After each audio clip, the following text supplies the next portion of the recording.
చేయాలే గాని ఎక్కడ గాని దీన్ని వ్యతిరేకించే పరిస్థితి ప్రభుత్వానికి ఏదైనా కూడా రాజకీయాలు చూసేటువంటి అంశంలో రాజకీయ కోణంలో చూడాలి. ప్రజా ఉపయోగ కార్యక్రమాల్లో ప్రజలకు ఏదైతే ఉపయోగం జరుగుతుందో దాన్నే మనం చర్చించాలి.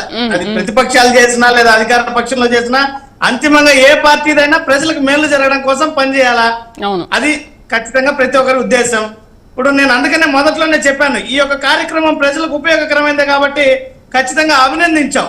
నేను ఎందుకు ఖచ్చితంగా ఈ యొక్క అభినందనీయమైనటువంటి కార్యక్రమం కాబట్టి ఉప ముఖ్యమంత్రి గారిని అభినందిస్తున్నామని నా ప్రసంగాన్ని స్టార్ట్ చేశాను. రెండోది ఏంటంటే, జగన్మోహన్ రెడ్డి గారి ప్రభుత్వంలో ఏం జరగలేదనేటువంటి వాదనని మాత్రం నేను ఖండిస్తున్నా. ఎందుకంటే ప్రతి ఒక్కటి వేసవి కాలంలో ముఖ్యంగా ఏనుగుల దాడికి అవకాశం ఉండేటువంటి పరిస్థితి. ఈ వేసవి కాలంలో మీరు ఇదే ఉమ్మడి చిత్తూరు జిల్లాలో కావాలంటే ఇంతకు ముందు కార్తీక్ గారు చెప్పారు, మీ యొక్క రిపోర్టర్లను పంపించి క్షేత్రస్థాయి పరిశీలన చేయించండి అని. నేను సిద్ధంగా ఉన్నాను దానికి. ఎందుకంటే జగన్మోహన్ రెడ్డి గారి ప్రభుత్వంలో 40 గ్రామాలు దాదాపు ఉమ్మడి చిత్తూరు జిల్లాలో దాని ప్రభావితమైనటువంటి ప్రాంతాలుంటే ప్రతి గ్రామంలో కూడా వారానికి ఒక అవగాహన కార్యక్రమాన్ని ఏర్పాటు చేశారు. ఏ రకంగా ఏనుగుల గుంపు కానీ దాడి చేస్తే ఎలా స్పందించాలి, ప్రజలు ఏ రకంగా అధికారులకు సమాచారం ఇవ్వాలి, ప్రజలు తమను తాము ఏ రకంగా రక్షించుకోవాలి, పంటల నుంచి దూరంగా ఏ రకంగా తరమాలి అనే వాటిపైన ప్రజలకు అవగాహన కార్యక్రమం కల్పించారు. వారానికి ఒక అవగాహన కార్యక్రమం ప్రతి గ్రామంలో పెట్టారు జగన్మోహన్ రెడ్డి గారి ప్రభుత్వంలో ఫారెస్ట్ అధికారులు. రెండవది నష్టపరిహారం గురించి మాట్లాడారు. జగన్మోహన్ రెడ్డి గారు ఎలక్షన్లు మార్చిలో కూడా ఈ రకమైనటువంటి ఏనుగుల దాడిలో నష్టపోయినటువంటి వాటికి, వర్షాభావ పరిస్థితుల వల్ల నష్టపోయినటువంటి రైతులకి అందరికీ కలిసి దాదాపు 1200 కోట్ల రూపాయలు 2024 మార్చిలో జగన్మోహన్ రెడ్డి గారు రైతులకు నష్టపరిహారం ఇచ్చారు. అందులో ఈ ఏనుగుల దాడిలో నష్టపోయినటువంటి రైతులు కూడా ఉన్నారు. ఎక్కడ కూడా అసలు అలా జరగకుండానే ముందు జాగ్రత్తలు తీసుకుని ఉంటే అటు నష్టపరిహారము జరగదు, ఇటు ప్రాణ నష్టము జరగదు, అటు వన్యప్రాణాలు కూడా బాగుంటాయి కదా. ఇక్కడ పవన్ కళ్యాణ్ తీసుకొచ్చింది ఏంటి? పవన్ కళ్యాణ్ ఏం చేశారు? అటు వన్యప్రాణుల్ని కాపాడుతున్నారు, ఇటు పంటల్ని కాపాడుతున్నారు, ఇటు రైతుల్ని కాపాడుతున్నారు. ఎవరు ఎక్కడ నష్టపోకుండా చూసుకుంటున్నారు. మీరెందుకు మరి అక్కడ నష్టం కలిగించడం ఎందుకు, నష్టపరిహారం ఇవ్వడం ఎందుకు? జగన్మోహన్ రెడ్డి గారి 5 సంవత్సరాల పరిపాలనలో 2 సంవత్సరాల కరోనా కాలం ఎటువంటి కార్యకలాపాలు జరగలేదు. 3 సంవత్సరాల కాలంలోనే నేను ఇంతకుముందు చెప్పే అవగాహన కార్యక్రమాలను కానీ, సోలార్ ఫెన్సింగ్ సిస్టమ్ కానీ, ఫారెస్ట్ లో ఎలిఫెంట్లకు అవసరమైనటువంటి సదుపాయాలు కల్పించడంలో కానీ, ఏనుగులు జనావాసంలోకి రాకుండా తీసుకునేటువంటి చర్యలు కానీ, ఎలిఫెంట్ టాస్క్ ఫోర్స్ కానీ, ఎలిఫెంట్ వాచ్ ట్రాక్స్ టీమ్ కానీ, ఇవన్నీ కూడా జగన్మోహన్ రెడ్డి గారు with in a span of time 3 years లో తీసుకున్నటువంటి చర్యలు. దీనివల్ల మీరు గణాంకాలు కానీ తీసుకున్నట్లయితే స్పష్టంగా గత ప్రభుత్వాలకి జగన్మోహన్ రెడ్డి గారి పాలనలో మరణాలు గాని, పంట నష్టాలు గాని స్పష్టంగా తగ్గినటువంటి పరిస్థితి, దాంట్లో ఎటువంటి అనుమానము లేదు. నేను దానికనే చెప్పాను, వాటిని కొనసాగింపు కానీ చేయగలిగితే మరింత మెరుగైనటువంటి ఫలితాలు వస్తాయని చెప్పి నేను ఇందాక అందుకనే చెప్పాను. ఆ రకమైనటువంటి దృష్టితో చూడాల్సినటువంటి అవసరం ఉంది. ఎక్కడ కూడా వెంటనే 3 సంవత్సరాల కాలంలో అన్ని నివారించగలుగుతాం అనుకోవడం కూడా అది చాలా హాస్యాస్పదం. నేనేమంటున్నానంటే, ఒక ప్రభుత్వం తీసుకొచ్చినటువంటి మంచి కార్యక్రమాలను కొనసాగింపు చేసి వాటిలో మెరుగైన ఫలితాలు సాధించాలా. ఇప్పుడు ఈ ప్రభుత్వం నిన్న రేషన్ హోమ్ డెలివరీని ఆపేసింది, దాన్ని కొనసాగించాలి. 10,000 మంది ఈ రోజు రోడ్లో పడుతున్నారు. అలాంటి మంచి కార్యక్రమాలను ఆపడం వల్ల ప్రజలకే కదా నష్టము. ఏదైనా కూడా ప్రజలు అభినందించేటువంటి రీతిలో పోవాలా. ఈ రోజు ప్రజలకి నేరుగా అందుబాటులోకి వచ్చేటువంటి 10,000 మంది ఈ రోజు దానివల్ల 10,000 కుటుంబాలు రోడ్డును పడేటువంటి పరిస్థితి. సురేష్ గారు ఒక్క నిమిషం. విజయ్ గారు, ఆలోచన విధానం బాగుండాలా. ఏదో ఒక కార్యక్రమం చేసేస్తే దాని వల్ల గొప్పలు చెప్పుకోవడం మంచిది కాదు. ఇదే పవన్ కళ్యాణ్ గారిని మీరు ఇప్పుడు అంటున్నారు పట్టు వదలని విక్రమార్కుడని. ఇదే ఎలక్షన్ సమయంలో 143 హామీలు, పేదలను ధనికులు చేసేస్తామన్నారు. ఈ 5 సంవత్సరాల కాలంలో 1 సంవత్సరం ముగిసిపోయింది.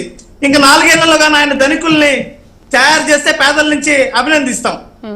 లేదు చంద్రబాబు నాయుడు గారు లాగే మోసం చేస్తే మళ్ళీ వారి మీద మేము రాజకీయంగా ఎదుర్కోవాల్సినటువంటి పరిస్థితి. ఓకే, విజయ్ గారు మ్యూట్ లో ఉన్నారు. ఇప్పుడు కొనసాగింపుగా ఇప్పుడు రేషన్ సంబంధించి చెప్పారు. దానివల్ల ఏంటి ఉపయోగం అనే దాని గురించి పక్కన పెడితే కొనసాగింపు అనే మాట చెప్తా. పోలవరం కొనసాగించలా, రాజధాని కొనసాగించలా, దళితులకు సంబంధించిన 27 పథకాలని కొనసాగించలా, ఎస్సీ ఎస్టీ బీసీలకు సంబంధించిన ఏ కార్పొరేషన్ ని కొనసాగించలా, 9000 స్కూల్స్ ఉన్న వాటిని తీసేశారు, పీజీ చదువుకునే విద్యార్థులకి స్కాలర్షిప్ తీసేశారు. ఎన్ని తీసేశారు? కొనసాగింపు గురించి మీరు చెప్పొద్దు. ఇప్పుడు ఇక్కడ ఒక్కటే పవన్ కళ్యాణ్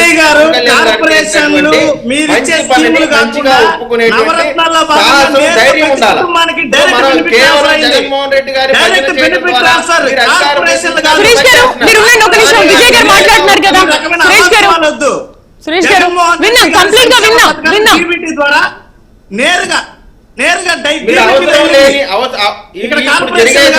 పవన్ కళ్యాణ్ గారి కృషితో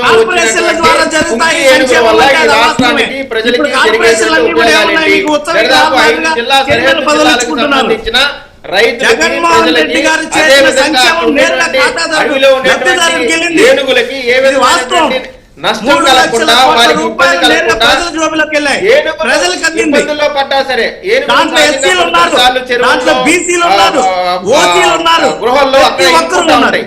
వాటిని రెస్క్యూ చేయడానికి కూడా ఈ రోజున పవన్ కళ్యాణ్ గారు తీసుకున్నటువంటి అద్భుతమైన కార్యక్రమాన్ని అయినా అక్కడ ఎన్డీఏ గవర్నమెంట్ ప్రభుత్వం లేనప్పటికీ కూడా ఇక్కడ మీరు ప్రత్యేకంగా ఆలోచించాల్సింది కేంద్ర ప్రభుత్వం దగ్గర పెద్ద సమస్య కాదు. వేరే పార్టీ పరస్పరం ఉన్నప్పటికీ కూడా ఆ ప్రభుత్వాన్ని మెప్పించి ప్రజలకు ఉపయోగకరమైనటువంటి కార్యక్రమం చేసిన పవన్ కళ్యాణ్ గారిని పొగడకపోయినా పర్వాలేదు, కానీ ఇంత మంచి కార్యక్రమం చేసేటప్పుడు ఏ మంచి చేయని జగన్మోహన్ రెడ్డి గారి పేరు తీసుకొచ్చి ఆయన ఏదో ఇరగదీశాడని చాలా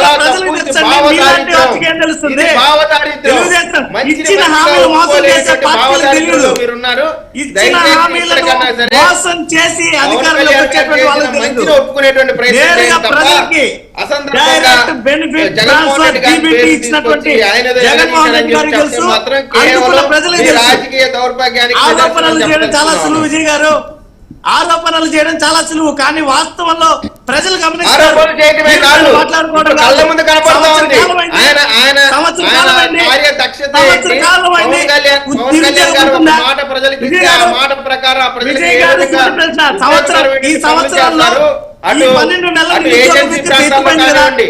ఇటు ఒప్పుకుంటారా? గ్రామాలకు సంబంధించిన ప్రాబ్లమ్స్ కానివ్వండి, ప్రతి సమస్యను కూడా పవన్ కళ్యాణ్ గారు చూపిస్తా ఉన్నారు. అక్కడ పవన్ కళ్యాణ్ గారి శాఖలకు సంబంధించి అద్భుతంగా చేస్తా ఉన్నారు. ఓ పక్కన చంద్రబాబు నాయుడు గారు, లోకేష్ గారు బీజేపీ సెంట్రల్ గవర్నమెంట్ సపోర్ట్ తీసుకొని రాష్ట్రాన్ని అభివృద్ధి చేస్తా ఉంటే మీరు జగన్మోహన్ గారి పేరు తీసుకొస్తా ఉన్నారు. ఎందుకు చేయలేకపోయినటువంటి కేవలం మీ 5 ఏళ్ల పరిపాలనలో మీకు సంబంధించిన కేసు బయటపడటానికో లేదు, వివేకానంద రెడ్డి గారి కేసు బయటపడడానికి తప్ప ప్రజల యొక్క ఆరోగ్యాన్ని పణంగా పెట్టి పిచ్చి మద్యం పంచి ప్రత్యేకమైనటువంటి బంగారు అద్భుతమైన ప్రభుత్వం మీ ప్రభుత్వానికి, మా ప్రభుత్వానికి, పవన్ కళ్యాణ్ గారి దక్షతకి, ఆయన దీక్షకి మీకు జగన్మోహన్ రెడ్డి గారు ప్రోత్సమాకండి. పవన్ కళ్యాణ్ గారు విశ్వాసపరమైన ప్రజలకు సేవ చేసే ప్రజా సేవకుడు పవన్ కళ్యాణ్ గారు. ప్రజల సొమ్ముతో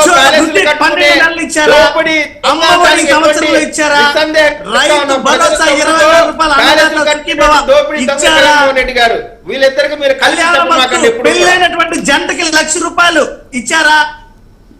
ఏ పథకం ఇచ్చారు? నేను అడుగుతున్నా, చెప్పండి. 12 నెలల్లో నిరుద్యోగ వృత్తి పోయింది, ప్రతి మహిళకి అమ్మఒడి పోయింది, పెట్టేసి చేతకాక 5 సంవత్సరాలు పట్టింది. వృద్ధాప్య పెన్షన్ ని వృద్ధులకి ఇవ్వడానికి మీకు పెంచడానికి 5 సంవత్సరాలు పట్టింది. విజయ్ గారు సూటిగా అడుగుతున్నా, ఈ సంవత్సరం ప్రజల సంక్షేమానికి దూరం అయ్యారు. ఓకే, వేణుగోపాల్ గారు మీరేం ఆన్సర్ చేస్తారు?